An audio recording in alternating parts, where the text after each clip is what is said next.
was born in San Francisco and now I live in Montreal. I'm here, it's very brief, so I'm going to cut right to the chase. I'm here to talk about Atelier Celadon, which is an artist organization that me and several friends of mine started about a year and a few months ago. And this is an artist organization. We don't have a physical location, and I think one of the main things that we've done was organize a diaspora conference last year that was focused on a people of color diaspora in the contemporary arts. What does that mean? And to provide a space to talk. And some of the things that we were working through and the reason we founded it in the first place was feeling that there was sort of a lack of infrastructure to support artists who were interested in talking about racialized issues, who themselves had different diasporic identities and wanted to interrogate that within the contemporary art network within Montreal for various reasons, whether that be a lack of funding or representation or interest.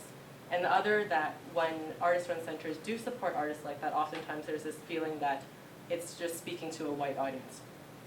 I'm sure many of you have experiences like that too, in terms of like, who am I making work for, who am I showing it to, and who am I speaking with? So in many ways, we created Atelier Celadon, and this is my perspective of it. Everyone involved has like their different ideas of what it could be, what it is.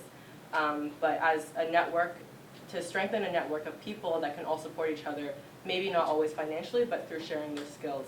So I think for me, it's also largely looking at how we can think about social organizations as also forms of art practice and expand what it means to be an artist and what it means to be an art worker, and value kind of long-term organizing in terms of social justice movements, in terms of archiving history, and things like that as well. And I think the last thing that I wanted to bring up in terms of thinking about the questions I have around the potential of these kinds of organizations, and Atelier Celadon in particular, is around self-care.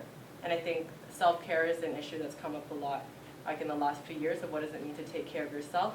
But this also sometimes is separate from the idea of a more collective idea of care.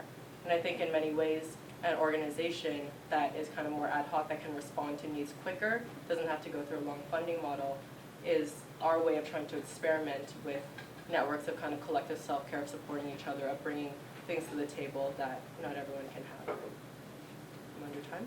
Yeah, okay.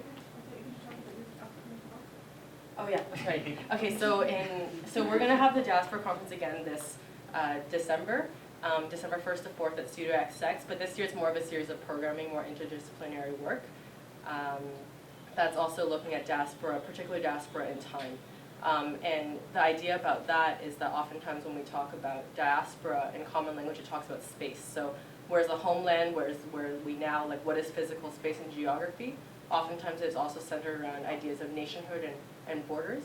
And so I think our thinking around this year was talking about diaspora in time is to, instead of spatializing identity or putting it in its place, to think about what it means to exist as a body, exist as different peoples across time. People who carry histories and traumas with them in their body, people who kind of experience and learn things through a lived reality rather than kind of thinking about necessarily what's materially there. So that's coming up.